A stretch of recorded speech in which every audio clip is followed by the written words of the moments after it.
Baik, Ya, Yudi. baik. Ada Ya, satu ya. lagi nih. Saya Ada agak satu lagi. melebar, maaf Pak. Saya Ada agak satu melebar, lagi. soalnya kalau performa invoice, komersial invoice, yang gitu-gitu mungkin Bapak bisa cari sumber yang bukan hal yang terlalu prinsip gitu. Itu bisa secara teori juga udah benar. Kalau Baik. saya dari pengalaman saya praktisi. Ya. Betul, betul. Betul sekali. Maaf, mungkin ini ada juga yang bertanya sedikit nih, Pak Morgan. Kalau dalam melengkapi kayak commercial invoice atau performa invoice atau packing list itu ada yang nanya gitu ya, bahwa berapa rangkap sih biasanya dan itu ke siapa aja gitu. Biasanya gitu ada yang tanya. Ini Ya. terlalu detail sebenarnya, tapi ya nggak apa-apa, ini menarik nih. Iya. Kalau untuk bank itu biasanya 3. 3 rangkap ya? Ya, original, non-negotiable, first, second, third. Untuk invoice. Tapi yang berlaku sebenarnya original cuma 1 kalau untuk invoice ya. Iya. Invoice itu 1, yang 1, 2, 3 atau 4 atau itu bisa saja 5 invoice, 5. Sebaiknya kalau untuk negosiasi dilebihin. Kalau bank minta 3, kita lebihin 2 atau 1. Kadang mereka juga butuh arsip, mempercepat proses mereka supaya tidak fotokopi dan lain-lain. Dan nanti lampiran biaya-biaya juga biasa dilampirin dokumen-dokumen banknya. Dokumen tersebut di provisi bank, di biaya negosiasi, di biaya itu terlampir biasanya sebagai lampiran kos-kos billing dari bank. Tapi yang umumnya itu 1 asli, 2 kopi. Khusus untuk bill of lading itu 3 asli. Biasanya 3 asli. Jadi untuk customer bukan untuk bank. Untuk bank, ini kalau LC ya. Untuk LC biasanya umumnya ya mintanya 3. Jadi 1 dikirim duluan, nanti kalau dokumen bank itu 2 kali kirim Pak. Oh, oke. Kirim, baru nanti kirim lagi gitu. Iya. Biasa 2 kali kirim Pak. Nah, biasa pihak bank minta 3 gitu. Kalau itu dengan LC. Kalau untuk non LC ya tetap 3. Ya model tadi CAD kita kirim jangan semuanya, kirim 1. Untuk cash agent document 1 atau 2 kasih ke non negotiable aja belakangnya. Itu untuk menghindari hilangnya dokumen asli. Jadi kalau bill of lading tidak boleh diterbitkan 2 kali. Itu kalau penerbitan 2 kali kita harus bikin LG, LOI ke pihak pelayaran. Jadi yang paling penting di antara semua dokumen kan bill of lading. Yang di endorse juga invoice sama bill of lading. Endorsement bank itu nanti di endorse, diotorisasi pihak kalau dengan LC ya, pihak eksportir dikirim atau nanti di endorse di endorse-nya oleh pihak importir. Berarti udah clear pihak bank boleh bayar itu pada saat reimburse. Kalau pihak importir di sana udah endorse itu udah clear pembayaran, udah gak ada masalah. Itu yang disebut reimbursement udah dibayar. Kalau si importir belum endorse, pihak bank akan menggantung posisi reimburse. Kan negosiasi bank itu membayar di muka kan, itu belum terjadi reimburse, mereka masih belum dibayar sama openers. Itu di endorse. Itu di original BL, di original invoice sama BL yang di endorse pihak importir pada saat dia rilis barang untuk ditebus ke bank. Jadi original itu diminta 3, kalau invoice packing list cukup 2 kopi. Buat arsip bank dilebihin. Iya, ini tadi bicaranya lebih banyak ke bank. Tapi kalau bagaimana kalau yang mekanismenya TT, Pak Morgan? Kalau TT, kalau telegraphic transfer, ya, Pak? telegraphic juga sama. Itu kan TT berarti kan non LC atau non LC. collection atau bisa juga collection TT gitu ya. Iya. Itu tetap sama gitu. Kondisinya biasanya minta bank tuh 3/3 original BL. Kalau invoice, packing list, COO, Certificate of Origin atau SKA, atau dokumen-dokumen lainnya biasanya original 1, yang lain tuh non-negotiable. Phytosanitary, karantina gitu ya maksudnya juga.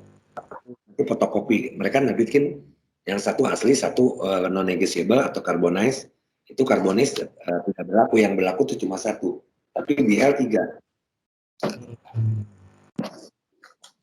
Baik.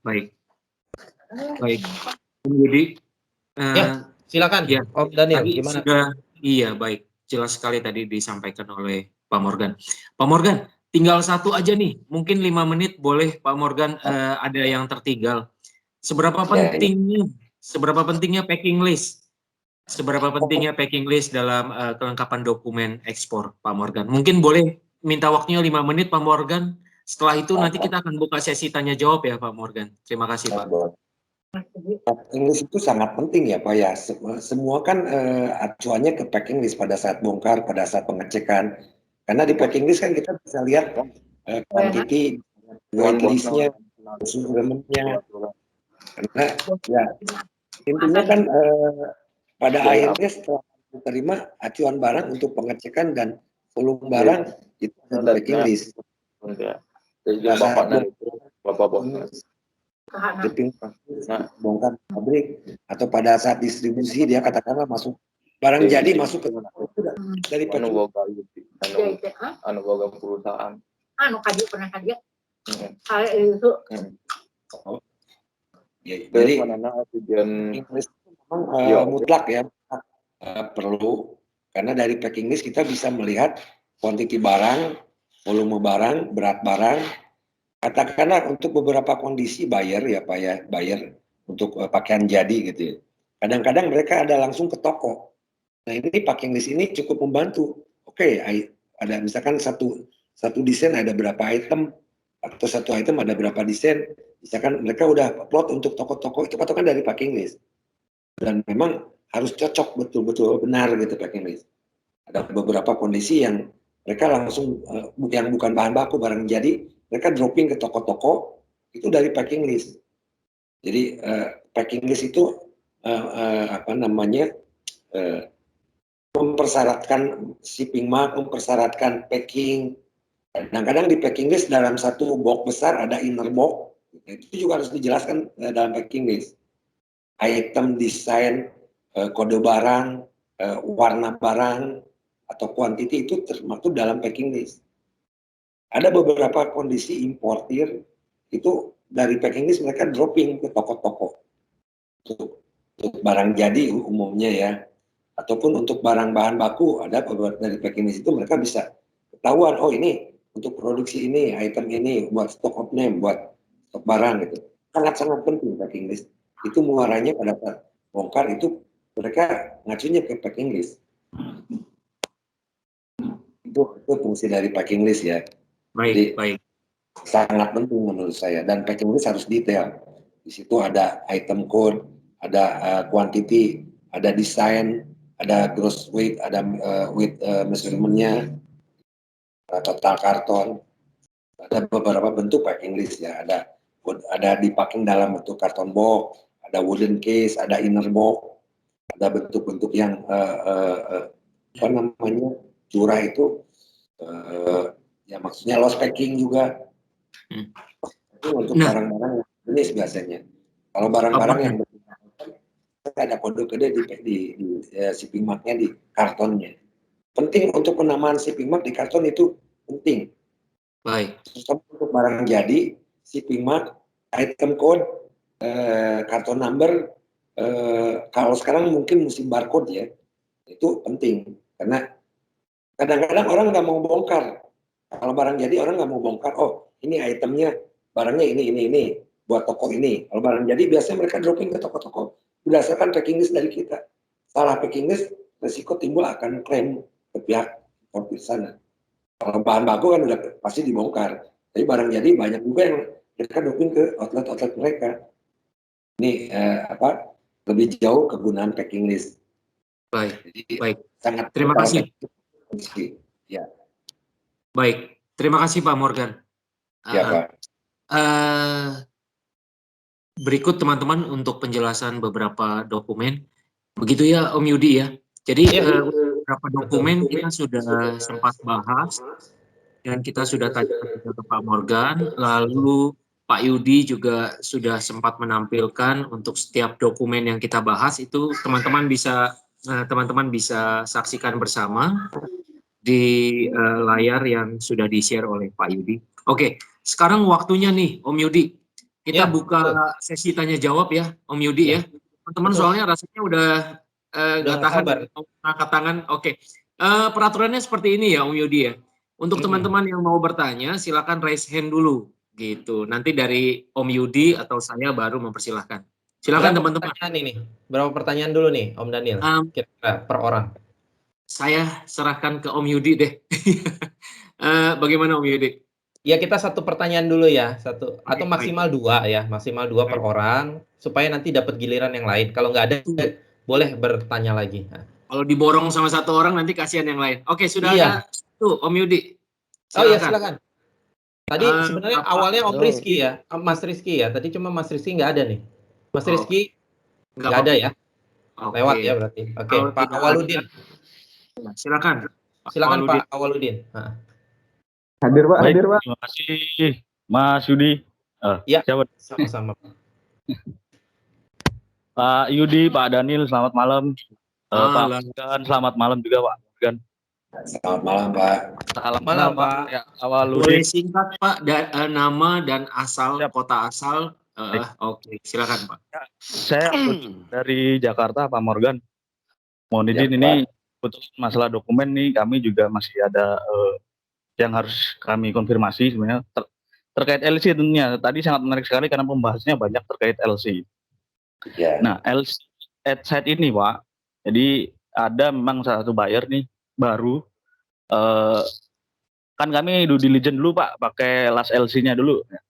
Itu ternyata company yang open LC itu ternyata collateral company atau asuransi lah, lembaga asuransi. Nah, kira-kira bisa LC itu di-open dengan menggunakan surat garansi, karena kan ini kaitannya sama perusahaan asuransi ya. Nah, enggak, terus maksudnya di sisi kami sebagai seller atau eksporter itu aman nggak? Dan apakah itu pasti akan divalidasi secara betul-betul sama bank beneficiary? Mungkin seperti itu Pak Morgan dan Pak Daniel sama Pak Yudi. Iya, terima kasih dari Pak Morgan. Terima kasih Pak. Silakan Pak Morgan. Ya, biasanya gini, LC dengan kolateral ataupun dengan bank garansi atau custom bond atau surety bond ataupun asuransi ya, ini kembali kalau untuk hal itu kan tanggung jawab daripada si opening bank. Dia tidak akan mengkonfirmasi atau mengapprove suatu kolateral ataupun bank garansi atau apapun dari nasabah yang dia juga tidak yakin. Jadi pihak bank nggak gegabah menerima kolateral ataupun bank garansi gitu ya. Biasanya tidak semua nasabah, ada kelas nasabah, mereka nggak akan mungkin mengapprove kondisi kolateral ataupun bank garansi untuk eksportir yang memang bukan nasabah dia. Kalau yang udah memang nasabah dia yang udah teruji, pasti pihak bank terima gitu. Kalau buat eksportir atau buat negotiating bank ataupun beneficiary itu tidak masalah gitu. Masalah nanti payment reimbursement itu tanggung jawab daripada bank opening yang harus menilai keabsahan atau keyakinan daripada nilai kolateral ataupun bank garansi apapun itu bond ya, itu dari pihak bank pembuka LC. Bank pembuka LC juga tidak asal menerima kolateral. Pasti dia akan cek kolateralnya, akan cek jaminannya, dan dia juga tidak gegabah gitu ya, karena mereka juga tidak mau rugi gitu. Menurut saya sih soal secara kolateral itu kan tanggung jawab dari bank penerbit. Kalau buat eksportir, buat negotiating bank itu di luar tanggung jawab mereka gitu ya, meskipun resiko itu ada. Resiko yang timbul adalah pihak opening. Dan pihak opening bukan bank yang asal menerima kolateral. Biasanya ada juga bank yang tidak mau terima bank garansi ataupun kolateral gitu. Menurut saya untuk kolateral ataupun jaminan bank atau bank garansi atau deposit gitu ya, blokir dana itu adalah tanggung jawab opening bank gitu. Saya pikir pihak opening bank tidak akan gegabah menerima kolateral begitu saja. Mungkin kalau untuk nasabah yang udah familiar, yang udah lama jadi nasabah, udah terpercaya, mereka bisa saja terima kolateral. Dan jarang sebetulnya kolateral dari pihak opening bank, dari pihak importir mengajukan dengan kolateral gitu. Kalaupun ada itu adalah tanggung jawab pihak penerbit LC atau issuing bank.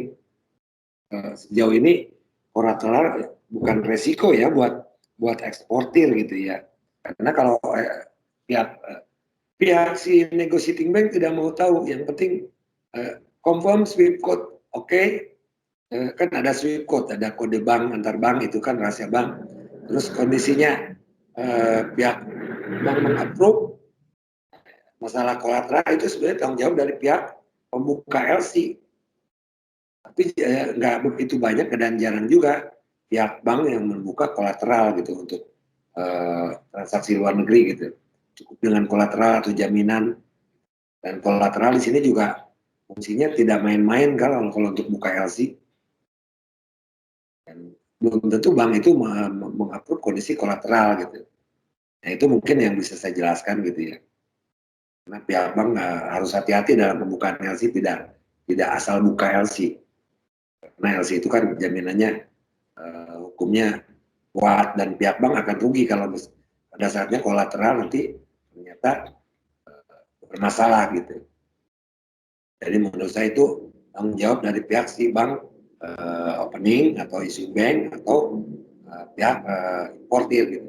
Beneficiary sejauh ini bisa mengklaim kalau misalnya kolateral ternyata kolateralnya kosong gitu. Karena kan pihak opening bank itu harus menyaring gitu, betul-betul pada saat buka LC itu dia harus yakin gitu, harus betul-betul jaminannya ada, dananya ada. Kalaupun bank garansinya memang bisa dipertanggungjawabkan. Kalau nasabah baru mungkin nggak bisa ya dengan kolateral. Dan biasanya importir itu agak ketat. Saat kita buka impor aja pasti kita mau impor, kita buka LC nggak segampang itu gitu pakai kolateral atau apa. Pasti akan ada pengecekan, ada verifikasi dan banyak hal yang untuk screening pengajuan kolateral atau bank garansi. Sejauh ini mungkin itu bukan masalah yang prinsip buat beneficiary atau importir, eksportir ataupun supplier. Jadi dengan sendirinya pihak issuing bank atau bank buka LC akan ngecek terlebih dahulu jaminan banknya ataupun kolateralnya gitu Pak. Itu mungkin yang saya bisa jelaskan ya Pak ya. Nah, kalau berkaitan dengan kolateral ini Pak Morgan, dalam hal ini untuk memproteksi dari sisi eksportir atau dari sisi importir, Pak Morgan? Ya. Sebenarnya kan diproteksi oleh pihak bank.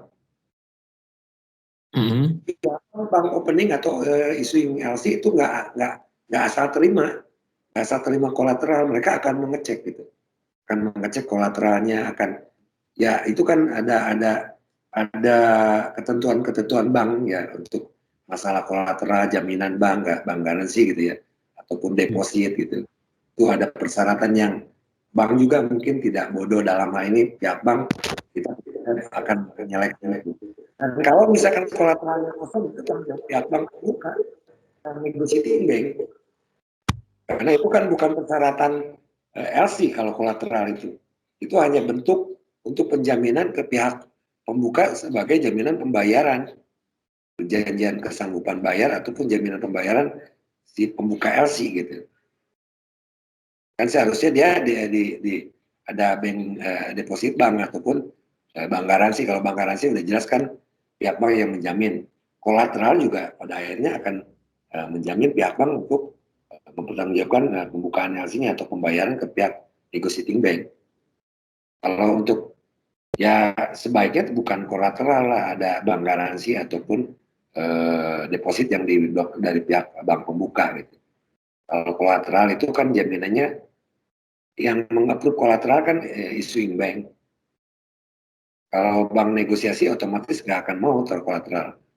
Ataupun pihak kita sebagai eksportir ya sebaiknya tidak mau kalaupun mereka mengkonfirm minta konfirmasi ke kita untuk kolateral, jadi hindarilah, kita nggak mau beresiko dengan kolateral. Kolateralnya dalam bentuk kontrak ataupun dalam bentuk properti atau apapun ya. Kolateral itu bukan jaminan kuat, yang jaminan kuat itu bank garansi sama deposit ya. Atau misalkan custom bond atau bukan custom surety bond yang dari pihak asuransi itu lebih kuat ketimbang kolateral. Beda dengan SKBDN lokal LC ya. Kalau SKBDN karena kolateral itu bisa berlaku kalau untuk lebih aman. Kebanyakan untuk SKBDN atau LC lokal dalam negeri, kebanyakan pakai kolateral memang. Tapi kolateral yang diterbitkan oleh BUMN, misalkan atau perusahaan swasta yang memang kuat gitu kolateralnya dalam bentuk kontrak, jaminan pekerjaan, itu bisa aja terjadi untuk transaksi SKBDN atau lokal LC. Tapi kalau untuk internasional jarang kolateral. Kalaupun ada kolateral adalah tanggung jawab dari pihak penerbit LC. Mungkin begitu yang bisa saya jelaskan untuk Baik. Terima kasih Pak Morgan. Pak Awaludin, bagaimana Pak Awaludin? Ya, Pak Daniel. Terima kasih Pak Morgan atas penjelasannya. Berarti intinya aman ya, Pak Daniel, Pak? Aman, Pak. Jadi ya sebaiknya jangan kolateral lah kalau untuk transaksi ekspor impor. Pakai bank garasi, deposit bank atau yang umum di bank itu. Itu bank beneficiary pasti akan ngecek sampai ke sana kan, Pak? Maksudnya ada nggak gitu jaminannya ke issued banknya? Gitu ya? Ya, itu kan sebenarnya tugas issuing bank. Kalau negotiating bank boleh saja mengecek gitu, tapi negotiating boleh saja meminta untuk dicek gitu. Tapi yang pasti pihak issuing bank juga nggak gegabah menerima kolateral begitu saja gitu. Kalaupun dengan kolateral, pasti kolateralnya kolateral yang sah, yang resmi, yang legal, yang betul-betul jadi jaminan untuk pembayaran gitu. Kolateral kan bisa berupa kontrak, bisa berupa properti, bisa berupa jaminan kepastian pembayaran dari pihak ketiga gitu. Itu kolateral ya Pak. Itu tugas daripada penerbit LC. Baik Pak Morgan, terima kasih Pak Morgan. Jadi seperti itu ya Pak ya. Ya, karena melihat di Indonesia sendiri khususnya, mohon maaf kalau ada banker, kalau bank garansi juga bahkan waktu itu ada pernah bank plat merah ya juga menerbitkan bank garansi yang sebenarnya kosong. Dan makanya saya kaitkan dengan LC. Yang salah pihak bank. Kalau bank garansi, bank itu ada cara khusus ya untuk mengecek bank garansi gitu. Jadi kalau bank garansi kosong, kita udah ekspor, kita nggak bisa misalkan jadi collection ataupun jadi unpaid. Ya, itu kan tugas bank. Tugas bank untuk mengecek keabsahan dari bank garansi itu. Bank pembuka LC ya. Kalau bank penerima atau negotiating bank, ya maksudnya harus dibayar tetap. Berarti banknya lemah, banknya itu kurang kontrol gitu ya. Kalau sampai bank garansi nggak dibayar, kok bisa gitu. Kan kalau bank-bank profesional, makanya pilihlah bank yang pengalaman, bank yang bagus untuk impor ataupun ekspor. Nah, ya kita bukan mengesampingkan bank-bank kecil atau bank-bank baru ataupun bank yang ini. Kalau bank devisa kan persyaratannya dari OJK itu ketat. Bank devisa juga punya kualifikasi yang ini. Tapi bank devisa juga ya sebaiknya bank-bank, karena kan di situ ada SDM ya, SDM yang kalau bank-bank besar biasa SDM-nya ada pengalaman gitu. Mereka akan sangat hati-hati untuk menerbitkan LC, menerima bank garansi ataupun dari kolateral. Kalau bank-bank devisa yang udah lama, yang udah kuat gitu. Jadi ya itu kan juga jadi referensi untuk kita, sebaiknya kita membuka di bank yang udah kuat. Jadilah nasabah bank yang sudah bagus gitu kan Pak, untuk hal-hal seperti itu. Mungkin seperti itu ya Pak. Baik, noted Pak Morgan. Terima kasih Pak Yudis, Pak Daniel. Iya, baik. Terima kasih Pak Waludin. Ya, Oke. Om Daniel, Mas. Berikutnya ya, Om Daniel siapa? Mas Rizky ya, Mas Rizky Setiawan, silakan. Siap. Terima kasih Pak Yudi, Pak Daniel. Siap. Izin Mas bertanya Pak. Kan. Di mana Mas Rizky posisinya? Saya Rizky Pak di Medan. Baik, silakan. Kalau secara prosedural kan dia setelah LOI turun kita balas dengan FCO Pak kan. Nah, case saya itu ketemunya buying agent Pak. Jadi buying agent nurunin LOI dan dia minta balasan FCO tapi disertakan dengan sertifikasi uji lab, terus HACCP kayak gitu Pak. Itu perlu nggak Pak kita tindak lanjuti Pak? Ini buat saya Pak ya.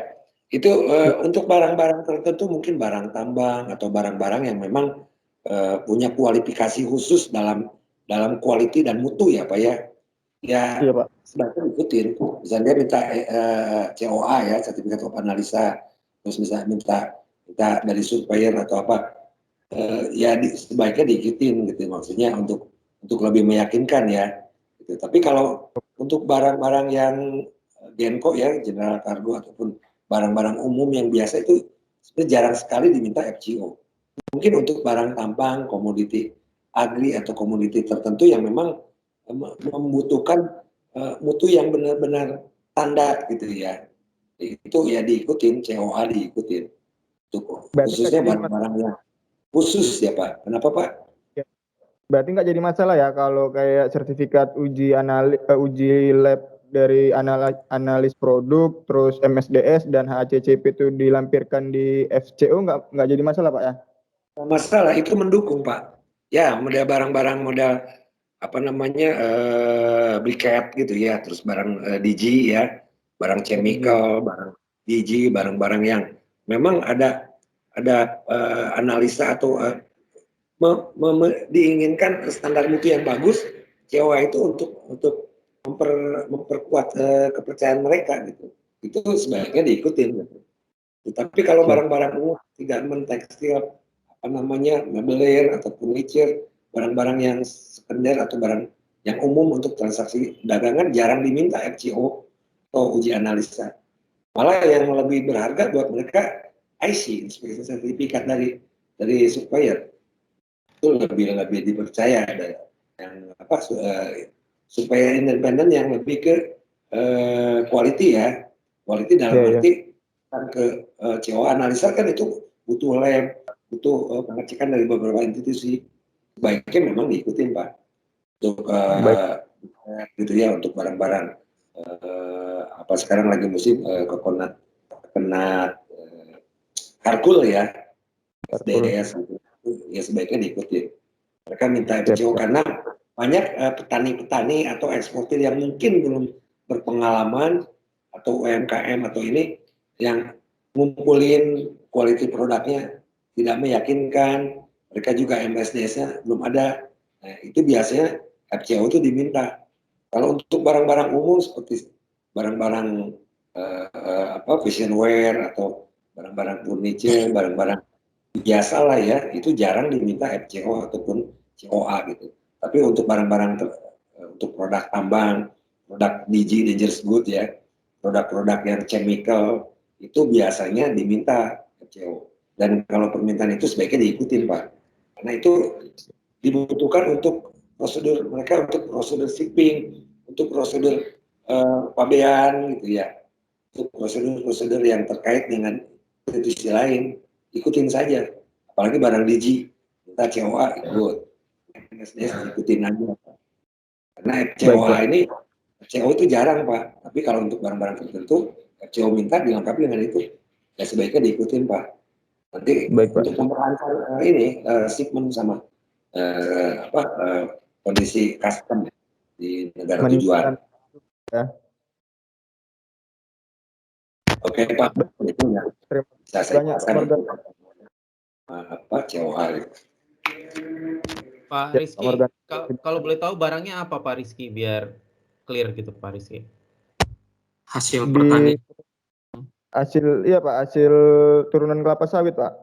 Oh oke, berarti kelapa sawit sifatnya kan namanya di quality sama apa namanya produk itu mengandung chemical, istilahnya harus ada uji quality lah dari COA itu standar mutu. Terus resiko shipping itu kan barang bisa bersifat dangerous good.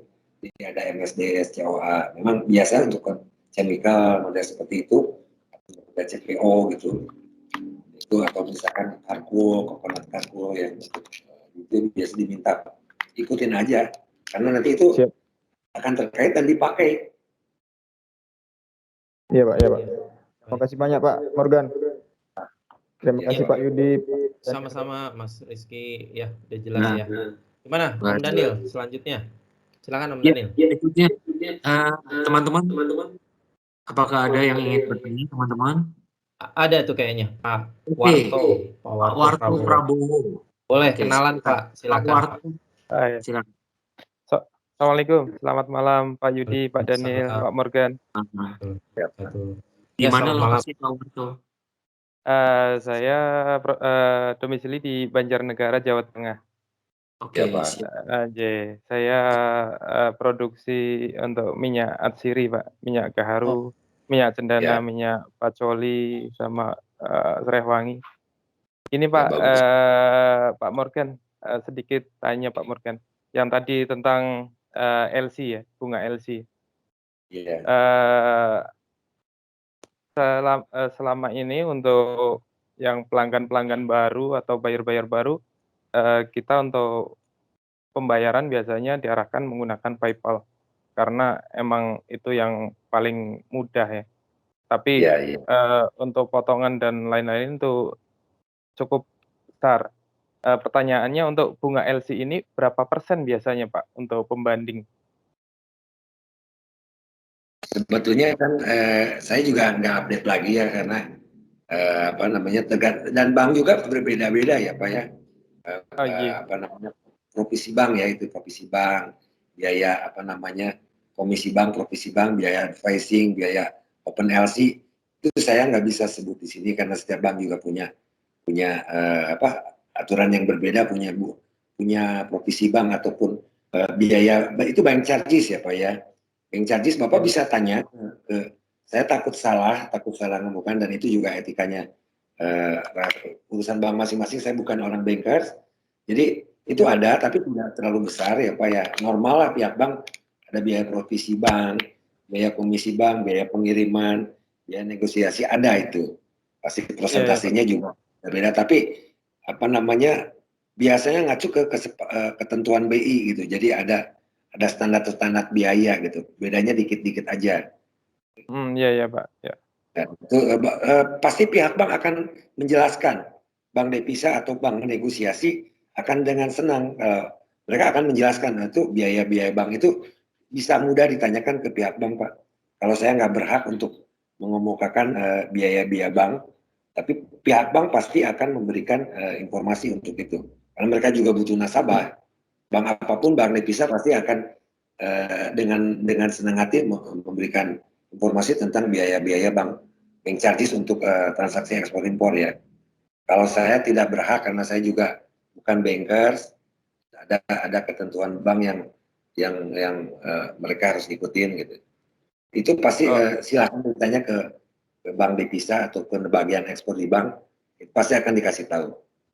Saya nggak kapasitas bukan pihak bank, tapi sebenarnya dengan resiko yang ada, menurut saya nggak terlalu mahal ya Pak, dengan apa yang mereka berikan untuk sebuah transaksi dengan LC itu wajar-wajar saja gitu. Oh iya Pak. Baik. Bapak bank devisa, pasti mereka akan bantu. Iya. Pak Warto sudah ada gambaran untuk memakai bank apa, untuk bank beneficiary? Ya biasanya sih ada BNI Pak. BNI bagus Pak. BNI bagus. Iya. Itu paling senior Bank BNI. Paling senior Pak Morgan. Ya, bank devisa pertama di Indonesia itu Bank BNI. Cukup bagus lah ya. Pengalaman Bank BNI karena dulu ada bank ekspor impor, ada bank dia lebur jadi Bank Mandiri. Kalau BNI tersendiri, tapi dia untuk bank devisa itu paling senior. Mungkin bank pertama yang melakukan transaksi ekspor impor. Bank BNI bagus. Baik, berarti Pak Warto di sini mungkin berkaitan dengan biaya, lebih update-nya nanti bisa bertanya ke Bank BNI, Pak Warto. Terkait. Oh ya, baik Pak. Betul. Pak Morgan, tapi ngomong-ngomong nih Pak Morgan, kita sebagai eksportir kan kita ngitung costing price gitu ya. Biasanya kita budgetkan berapa Pak Morgan? Kira-kira aja untuk budget di kitanya. Bukan biayanya tapi budgetnya. Kisaran budgetnya Pak. Kita ngebudgetin ya gitu. Charges ya. Paling banyak 5% sampai 5% gitu ya. Bahkan ada yang 2% karena bank itu ya biaya sama dengan biaya bunga kredit gitu ya Pak ya. Nggak terlalu besar, antara 2 sampai 3. Jarang juga sebenarnya yang 5. Payment charges itu nggak terlalu mahal dibanding dengan yang timbul. Wajar-wajar saja. 2-3 ya Pak? Jadi hampir sama seperti PayPal ya Pak ya? Kalau PayPal saya belum tahu aturan PayPal. Cuma sebenarnya PayPal itu tidak. Karena kan PayPal itu bebas pajak ya Pak ya. Kalau saya sarankan tidak PayPal. Karena sebenarnya kalau sama PayPal itu kan tidak ada report ke BI ya Pak. Kalau yang itu melalui bank. Kalau PayPal itu kan sistem perdagangan. PayPal itu seperti remiten Pak ya? Iya, PayPal itu kan menggunakan fasilitas yang bukan kontrol BI gitu. Kalau saya sih sarankan melalui bank devisa aja, Pak, mau TITI, mau transfer, mau BRC gitu. Kalau PayPal sebenarnya saya juga tidak paham mengenai aturan yang terkait dengan pajak ya, dengan memang PayPal itu memang resikonya kecil dalam arti bukan biaya banknya tidak ada, tapi resiko juga ada. Karena kan PayPal untuk nilai besar dikendalikan kan oleh institusi yang di luar Indonesia. Nggak tahu saya sejauh ini OJK pengaturan untuk PayPal saya juga tidak paham. Tetap kalau saya ngacu ke prosedur devisa atau TITI melalui ini karena kalau PayPal kan jatuhnya dolar ke dolar gitu, nggak ada itu sebetulnya agak melenceng ya kalau PayPal. Ya, dia seperti e-money gitu, Pak. Iya, truk dengan kondisi PayPal. Karena kan kita kan warga negara yang baik sebaiknya melalui aturan-aturan yang ditetapkan oleh BI gitu ya. Iya, agar tidak menimbulkan masalah ke depannya, Pak. Betul. Ya, karena kan nanti ada namanya apa ya? Nota DHE, devisa hasil ekspor itu harus masuk ke BI. Reportnya ada terdata, terrekod di BI, di Bea Cukai, di apa, DHE data. Devisa hasil ekspor. Nah, kalau PayPal tidak melalui DHE, bisa jadi ilegal. Gitu. Kalau yang melalui transfer, melalui bank, non LC atau LC pasti terrekod dari BI karena kan masuknya datanya dari Bea Cukai terkonek. Dari Bea Cukai ke BI itu terkoneksi. Jadi kekontrol, tidak mungkin tidak terkontrol ada ekspor. Kalau yang namanya prosedural resmi melalui pabean pasti terkonek ke BI. Tidak lolos dari BI. Tapi kalau PayPal kan di luar sistem. Iya. Maaf ya. Iya, PayPal ini sendiri sering digunakan untuk transaksi kayak Alibaba, AliExpress gitu, Pak. Iya, mungkin saya nggak tahu batas pemahaman saya untuk PayPal. Betul. Jadi apakah OJK udah mengatur mengenai transaksi yang terjadi dari PayPal karena itu nilainya cukup besar ya saat ini apalagi. Saya masih belum dapat sumber. Saya nanti cari tahu. Baik. Kondisi ini. Karena kalau yang namanya ekspor melalui jalur pabean dan dari pabean pasti masuk reportnya ke BI karena statistik terkait dengan keterkaitan arus barang, arus uang gitu. Nah ini PayPal saya kurang paham. Memang banyak yang menggunakan PayPal, tapi secara report ke BI apakah terrekod nggak? Karena kalau namanya ekspor ada DHE, devisa hasil ekspor itu masuk datanya ke Bank Indonesia. Statistiknya Bea Cukai juga itu dari PB pemberitaan ekspor barang. Baik. Mungkin itu Pak. Oke. Baik Pak Warto, apakah sudah cukup menjawab Pak Warto? Sudah Pak Yudi, Pak Daniel sudah ada gambaran. Oke. Baik. Terima kasih.